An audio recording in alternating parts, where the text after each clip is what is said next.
So here we are, still in the City of Angels. We've battled with terrible freak weather, mudslides, hurricane winds, record torrential rain, as the jobs just continue to pile up on this beautiful Mercedes 190 SL. So in the last episode you saw me wrestle with those bumpers, refit new battery and tray, new oil pipe, coolant hoses, anti-roll bars, shock absorbers, door trims and window felts, along with sorting out those sloppy windshield wipers. So now we carry on our plight to hit our milestone, which is to get this car into shape and get it to Big Bob's Diner for their regular Friday night classic car meet.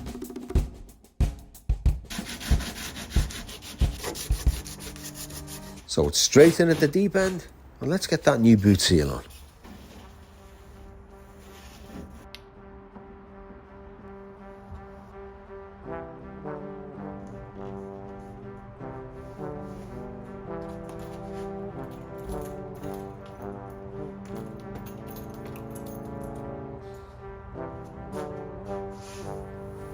So that's another one ticked off the list. Now it might seem like there's a lot of small jobs in this episode, but not insignificant. But these are the jobs that make all the difference on any car. Now, the hole for the washes did exist at one time, but in a past life, in its previous respray, it's been filled over and done away with.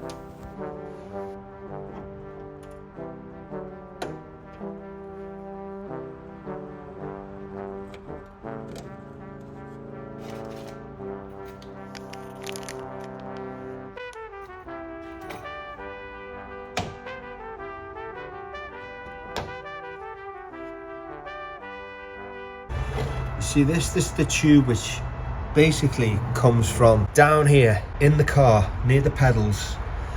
You've got like a vacuum, like a kind of bellows system where when you press your foot on it, it takes water from here, pushes it up here, which goes underneath here, along here, up the bonnet here, right to your squirty thing which you see for your windows, for your window washes. So I'm just trying to route everything in the correct place. We've got clips along here. We just got these clips from the Mercedes-Benz Centre in Long Beach, which that took a little bit of digging about, but I think they look nice, and when the tube's running through there, it'll all look present and correct. So let's get this out. And if you look in the background there, see that little square box? This is the remnants of electronic ignition system, which has obviously been fitted in the past but is no longer working. But I'm just a bit low to undo it, just in case a couple of the wires are connected and I mess up the electrics. Anyway, let's crack on with this bird's nest.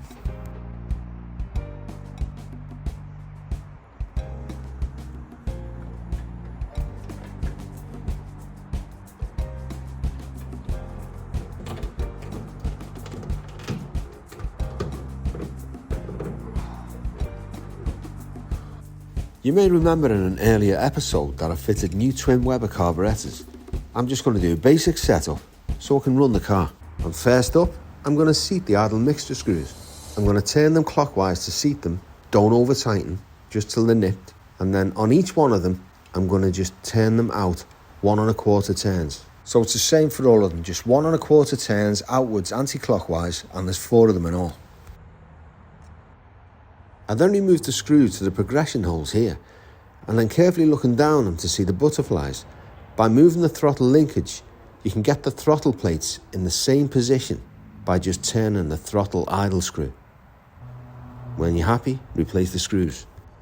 Then on each carb, turn the idle speed screw clockwise on the accelerator linkages, and when it connects, just turn it in an extra 1/2 turn on each one. So next up are the air bleed screws. Just take a spanner, crack the nut, and then with the screwdriver, just turn the screw clockwise until it seats, and then with the spanner, nip it back up again.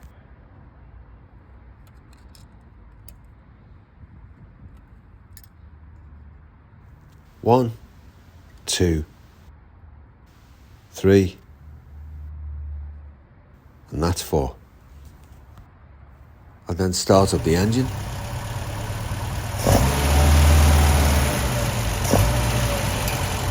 Run it up to temperature, and then after removing the filters if the carbs have them, using this special airflow meter, I then go about synchronising the carbs, trying to get the same reading on each cylinder. I basically achieved this by carefully adjusting the idle mixture screws in turn, finding the sweet spot, and then just making small adjustments and tweaking the idle speed screws on the accelerator linkages. You know, don't be afraid to give the accelerator linkage a little pop. Or in some cases, just drive around the block to clear it.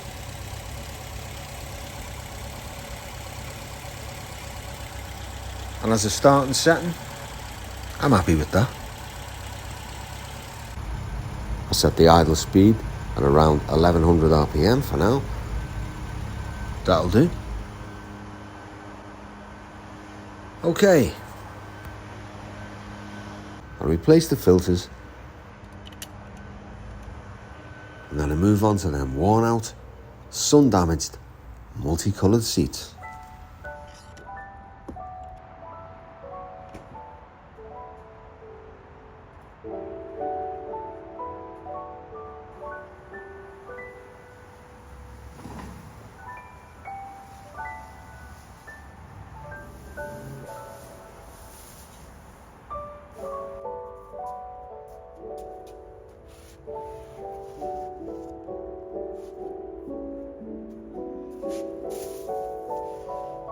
So let's clean that dirty old leather up with the vinyl clean first.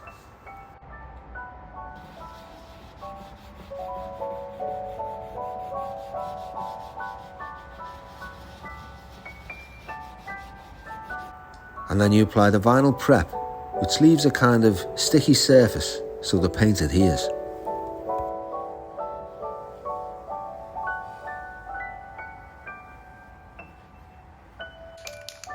And when you're spraying, don't overdo it, just apply nice, thin, even coats, maybe 2 or 3 coats with 15-minute intervals in between.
Well, I've been looking for this.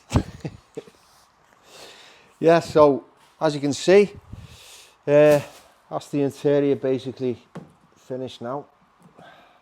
And what I'll do, I'll leave it for a while, maybe till tomorrow morning, and then I'll feed everything put plenty of moisture into the leather, just work it in with a little nail brush, and then maybe leave it for a day and then just give it a little light buffing off, and it should bring out the colours, put a little bit of a sheen on it, and I think it's going to look $1 million. This took me an absolute age to mask up. I mean, it was ridiculous. It took me about 4 hours, I think, in the end, because I was faced with the dilemma. I can remove the screen to get at all these screws and then take all the clocks out and take the dash out, but I thought, you know, where's the fun in that? So I just decided to mask this up, and little bits that have seeped through are off the polish out, but yeah, that'll look $1 million, that really will. I'm really pleased with that. And it looks like it's a completely different colour, but it's not. I took a piece of leather from the bottom of the seat, which hadn't been in the sun or hadn't been in any weather, and you could see it was at least a couple of shades lighter than, you know, the rest of the car, because when you get grime and dirt and sun damage, it just completely changes the whole shade of the colour. So this was what the colour was when it was new, and I think it looked nice, as I say. It's more orangey. I mean, look at these door panels. Look at that, looks like brand new.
You can see the difference here. That's dull. See, this is being fed. Oh, what's this? Now this looks a bit shiny now, but it will settle down once it sort of eats its way into the leather. And it smells nice as well. It smells like leather. Nice, clean, even interior. And you can use any kind of leather balm or protector.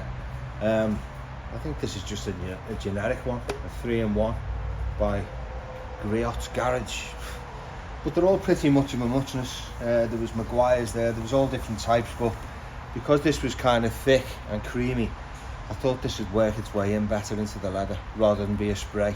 I'd sooner just work it in, you know, with a mitt, and as it works its way in, you can just feel it saying, feed me in this horrible dry climate. Mind you, most of the time anyway. We've got flash flooding here and hurricanes and you name it. It looks like it might be getting a bit warmer, maybe tomorrow. And back to the UK. Freezing cold winter in the UK.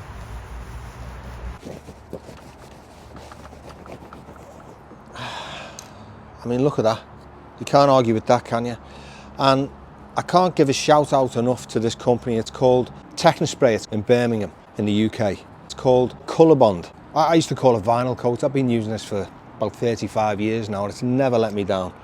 It's fantastic stuff.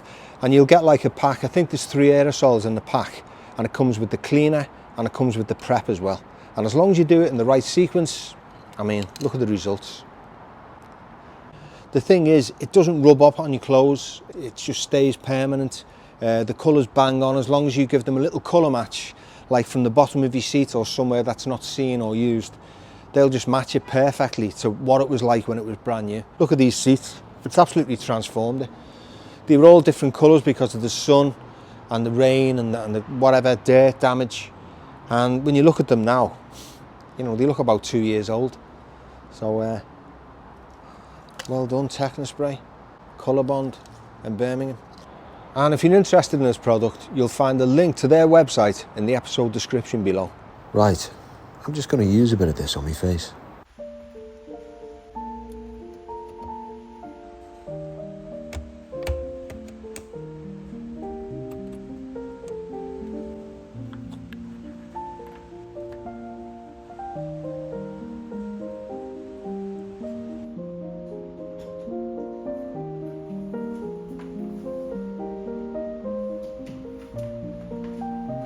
Now before I take this out on the road, I thought it best to replace these shoe pivot pins. As you can see, over time the holes on the end become elongated and eventually snap, like this one here. So as a precaution, I'm going to be safe and replace these with new. They go on here with a flat washer, then a wave washer, and then just a split pin at the back. And I also thought, whilst I was at it and around the rear brakes, I might as well replace these pivot washers on the rear shoes. When these are worn, they can cause the brakes to bind. I mean, look how rounded this old one's become compared to the oval hole on the new one. I mean, look at the state of that. Now, I couldn't get these out in the States, but I managed to find them at the SL shop in the UK at a cost of £25 for 2 washers. Oh well, best to be safe than sorry. You'll notice I'm using a welding clamp there to keep the shoe in place while I fit it, because this can be a little bit tricky. So with both sides done, let's go on to this little problem we had with the bumper. So we had a little bit of a scare. I ordered this from a place called Mercedes OEM in Milwaukee, and when it came, it was exactly the same side, the side we didn't want. But panic off, I got in touch with him, and very good of him. He tracked a guy down called Otto, just over there in Culver City, and I've just managed to purchase for a couple of $100, I might say, proper part for the right side, and then it just bolts in the back. But yeah, so the bumper will be complete, which is good.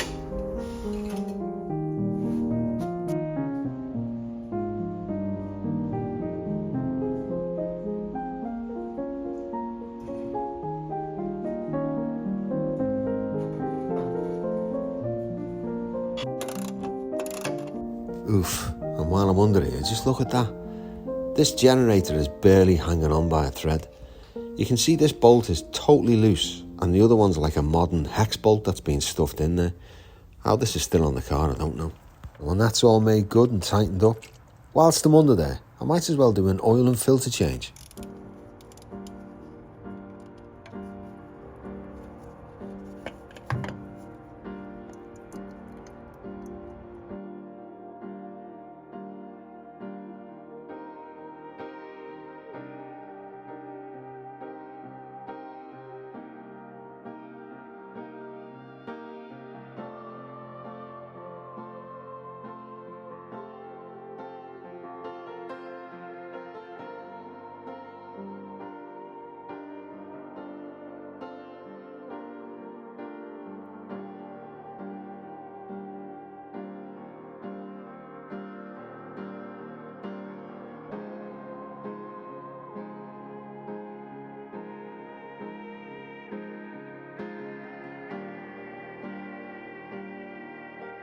And after that's done, I grab a quick coffee break. And it's true what I've said before. This is the city where the cars don't age, but the people do. I mean, just look at this beautiful old 1930s car in pristine condition. It's like going back in time. As long as I don't catch a reflection of my wizened old face in the window, that is. Okay, I'm going to use this extra heavy duty grease from Lucas, which I think is the best one out there. It's green, as you can see, so that's always a bonus when you're pumping into the grease nipples. You want to see it come out of the seals. Yeah, and you can't get hold of this. I believe the factory in California burnt down, so this is in real short supply. I've had to have a real route around for this. I found the odd one in the odd auto store, but yeah, dying breed.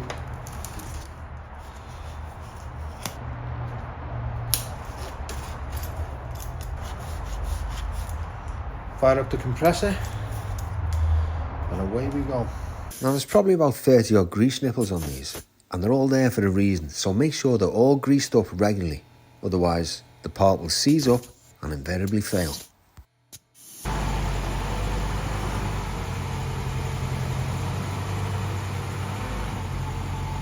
So the car gets out for its maiden voyage, albeit around the car park.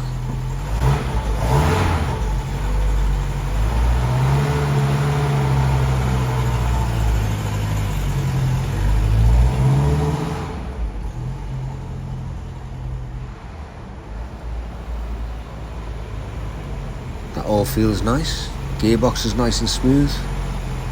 Gears select okay.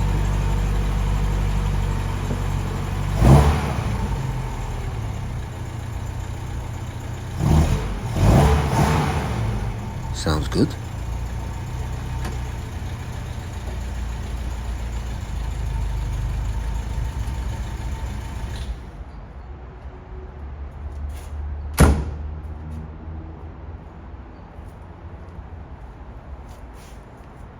So while I was away, Dan said he'd ordered the seals for the soft top and the door seals. I don't know what the hell these are off. It looks like they're off a four-door fintail or something. So it's back on the phone. So I've just received these seals from the Mercedes Classic Centre. That's the one for around the front of the soft top. The pillar going down, the two sides, and two door seals. How much? Just short of £2,000. For that, £2,000. Hey ho. It's Mercedes-Benz, I suppose. Let's get these on.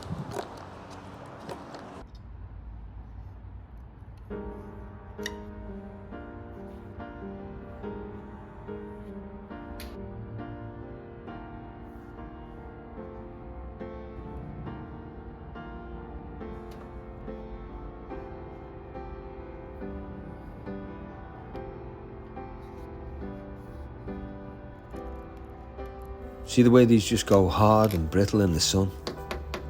And then they finally split. Scrap.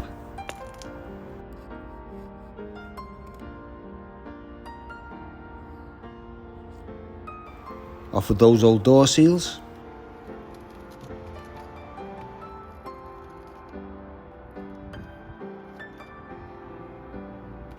And you know the worst thing about this is cleaning off the old glue and residue.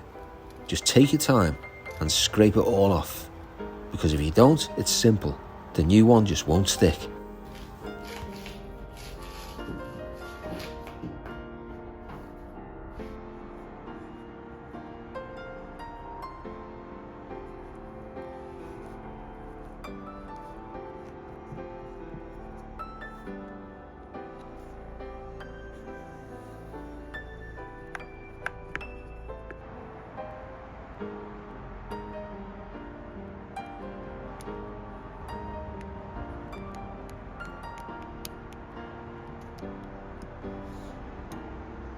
Make sure you cut the new rubbers carefully at the right angle. You only get one go at this. And remember how expensive these rubbers were?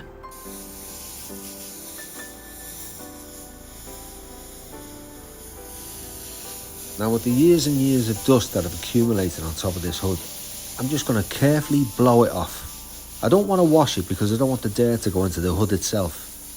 So when I've blown it all off, I just carefully finish it off with a damp cloth.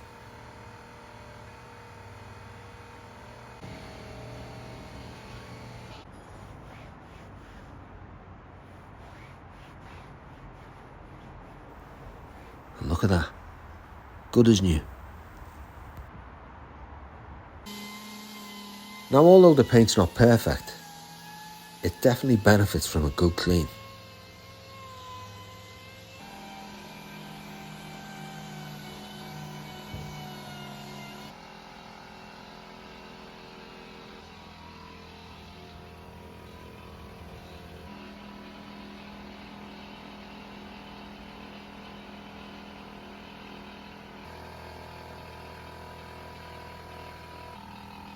And as the time is upon us, I think it's time to put this to the test, don't you?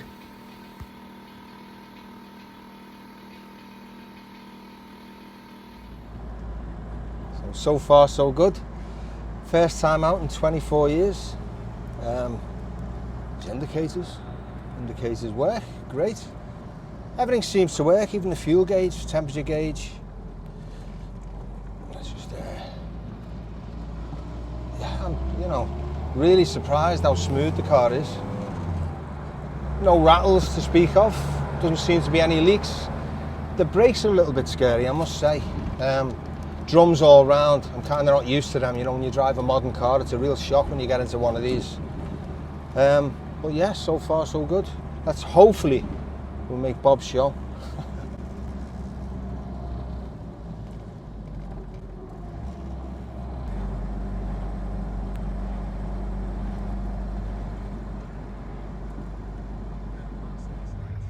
So we finally make it in one piece.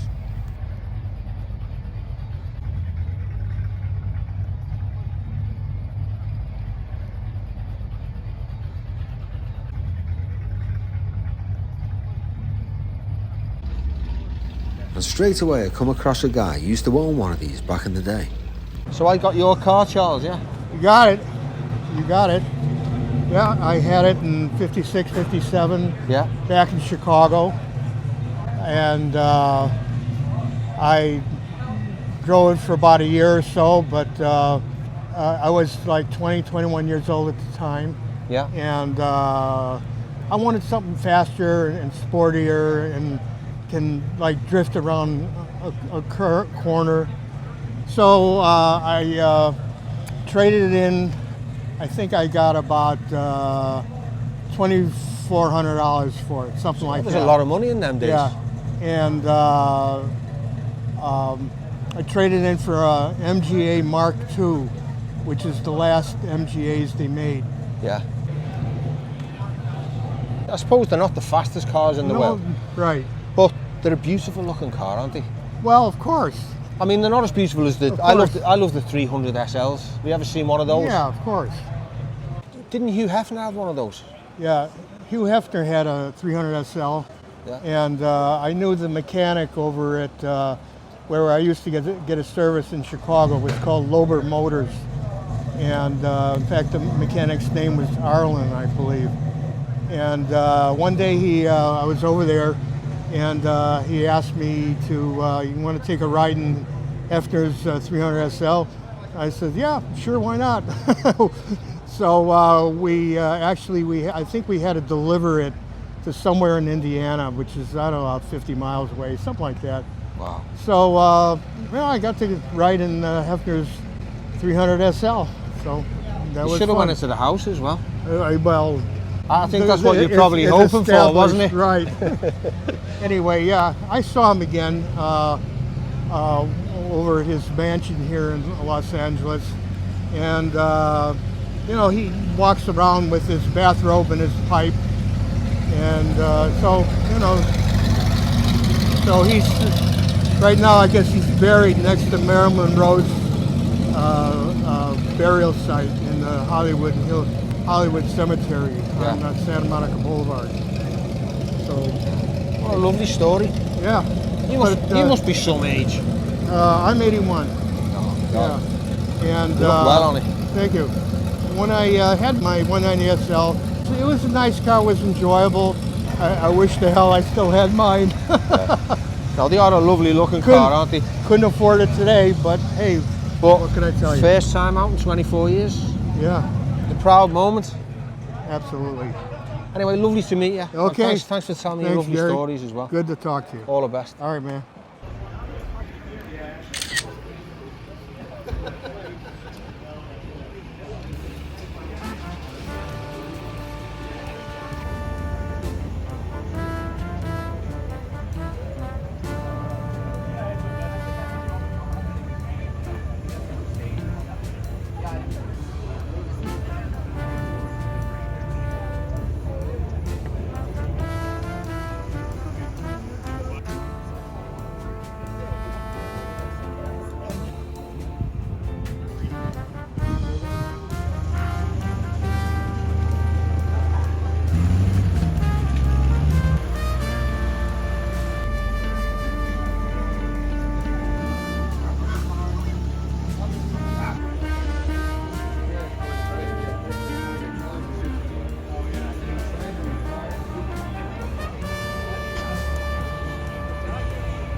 First journey out in 24 years.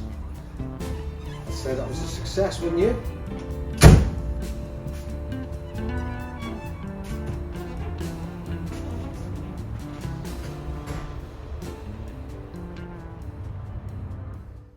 Thank you for watching this episode of Classic Obsession. If you enjoyed it, don't forget to like and subscribe. And see you all next time.